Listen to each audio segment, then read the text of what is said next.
नमस्ते। सोच के देखिए, क्या हमारे कॉन्स्टिट्यूशन में एक ऐसी सीक्रेट संदूक हो सकती है जिसमें अगर कोई लॉ डाल दिया तो बस कोर्ट भी उसे टच नहीं कर सकती। Sounds crazy, right? वेल, इसी को कहते हैं 9th शेड्यूल।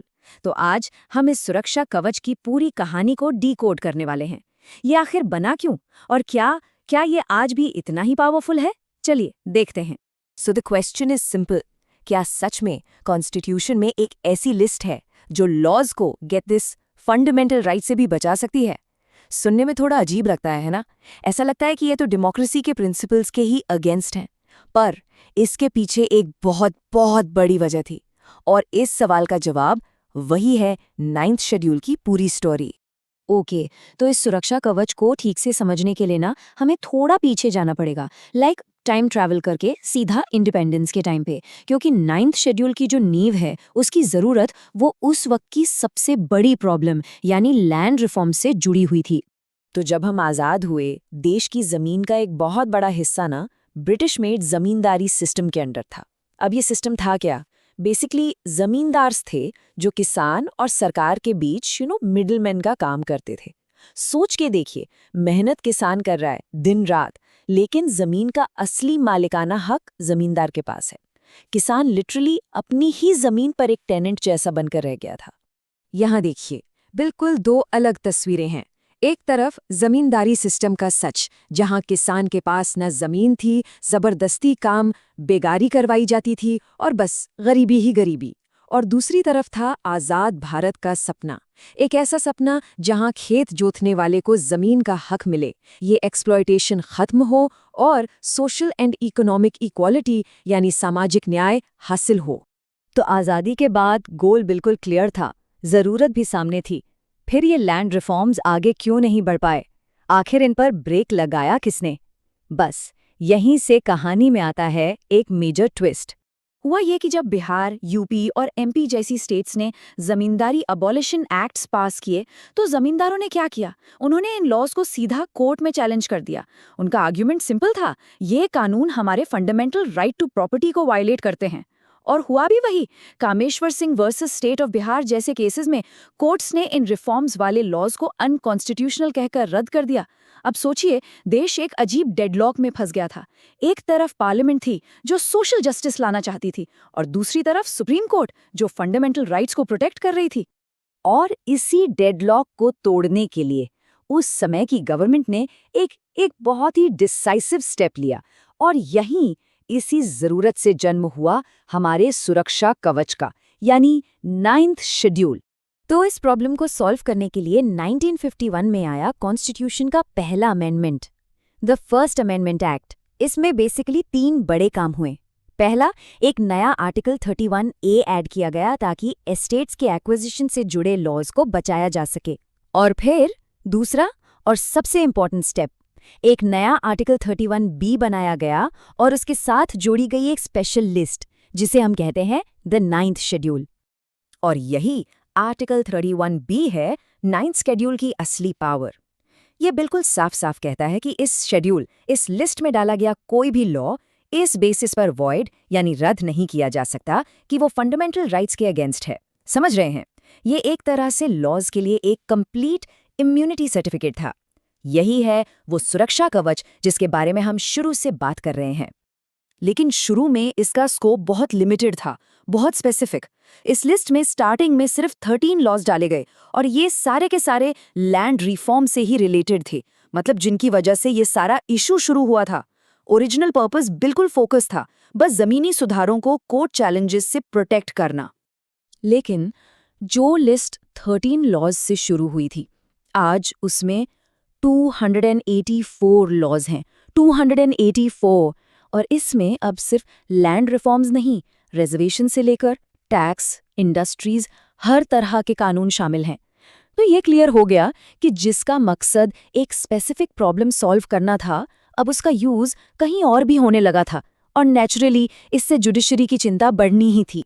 तो जब पार्लियामेंट इस सुरक्षा कवच का दायरा बढ़ा रही थी, तो जुडिशरी यानी हमारी अदालत चुप नहीं बैठी थी।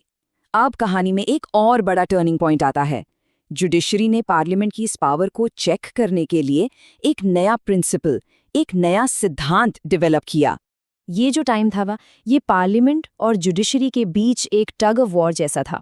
देखिए, 1951 के शंकरी प्रसाद केस में सुप्रीम कोर्ट ने कहा okay, parliament can amend fundamental rights, green signal दे दिया।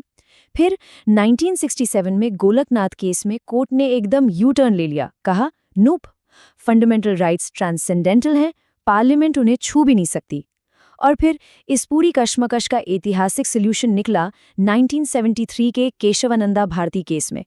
कोर्ट ने एक मिडिल पाथ निकाला, कहा देखिए, पार्लियामेंट कॉन्स्टिट्यूशन के किसी भी पार्ट को अमेंड कर सकती है, लेकिन उसकी आत्मा यानी उसके बेसिक स्ट्रक्चर को डिस्ट्रॉय नहीं कर सकती।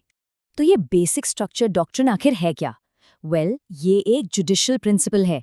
ये कहता है कि कॉन्स्टिट्यूशन के कुछ कोर फीचर्स हैं, कुछ बुनियादी स्तंभ, जैसे democracy, rule of law, separation of powers और हाँ, जुडिशियल रिव्यू की पावर भी। पार्लियामेंट अमेंडमेंट्स करके इन स्तंभों को, इस फाउंडेशन को गिरा नहीं सकती। ये इन अ वे कॉन्स्टिट्यूशन की आत्मा को बचाने के लिए जुडिशरी का अपना एक रक्षा कवच है। अब सबसे बड़ा सवाल ये था, क्या 9th शेड्यूल का सुरक्षा कवच इतना पावरफुल है कि वो इस बेसिक स्ट्रक्चर डॉक्ट्रिन से भी ऊपर है? क्या उस लिस्ट में डालकर आप बेसिक स्ट्रक्चर को भी वायलेट कर सकते हैं? इस सुपर इंपॉर्टेंट सवाल का जवाब मिला 2007 में IR कोहेलो केस के फैसले में, जो इस पूरी कहानी का आप कह सकते हैं क्लाइमैक्स था। तो IR कोहेलो केस में सुप्रीम कोर्ट ने एकदम क्लियर लक्ष्मण रेखा खींच दी, और ये रेखा थी एक डेट, 24 अप्रैल 1973। ये वही डेट है जिस दिन केशवानंदा भारती केस का जजमेंट आया था। कोर्ट ने कहा इस डेट से पहले जो भी लॉज 9th शेड्यूल में डाले गए उन पर कंप्लीट इम्यूनिटी है, वो सेफ हैं।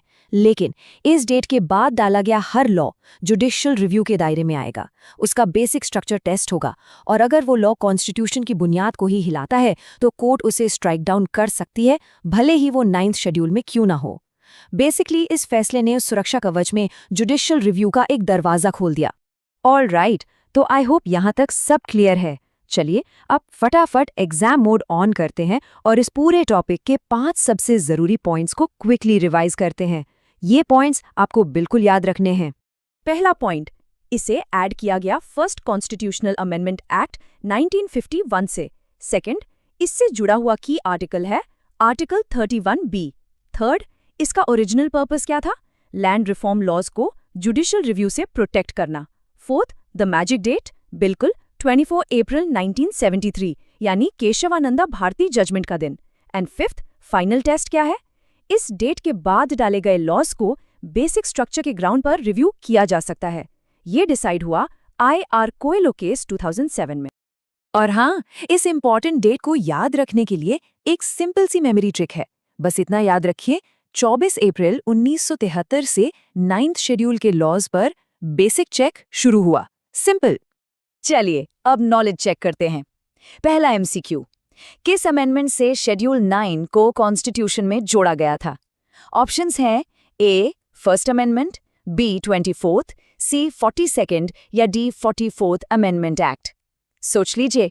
Next question, basic structure doctrine को फॉर्मली किस लैंडमार्क केस में एस्टैब्लिश किया गया था? शंकरी प्रसाद, गोलकनाथ, केशवानंदा भारती या IR कोहेलो? ये तो आसान है। और आखिरी सवाल, 24 अप्रैल 1973 की डेट की 9th शेड्यूल के लिए क्या सिग्निफिकेंस है? ऑप्शंस को ध्यान से पढ़िएगा। Okay, times up. चलिए आंसर्स देखते हैं। पहले सवाल का करेक्ट आंसर है A फर्स्ट अमेंडमेंट एक्ट 1951। दूसरे का जवाब है C केशवानंदा भारती केस, जिसे बेसिक स्ट्रक्चर केस भी कहते हैं। और तीसरे का सही जवाब है C, यही वो क्रूशियल कट ऑफ डेट है। आई एम श्योर आपके सारे जवाब सही होंगे। तो आखिर में बस एक सवाल छोड़कर जा रही हूँ। 9th शेड्यूल को बनाया गया था सोशल जस्टिस के लिए, एक सुरक्षा कवच की तरह, लेकिन क्या इसका आगे चलकर मिसयूज भी हो सकता है? पार्लियामेंट के विल और जुडिशरी की ओवरसाइट के बीच वो परफेक्ट बैलेंस क्या होना चाहिए? ये इंडियन डेमोक्रेसी का एक हमेशा चलने वाला डिबेट है। इस पर जरूर सोचिएगा। शेड्यूल और अगले पार्ट के लिए चैनल को सब्सक्राइब करें, और सारी PDF शेड्यूल्स की टेलीग्राम चैनल पे अपलोड हो रही है, तो टेलीग्राम चैनल को ज्वाइन कर लें।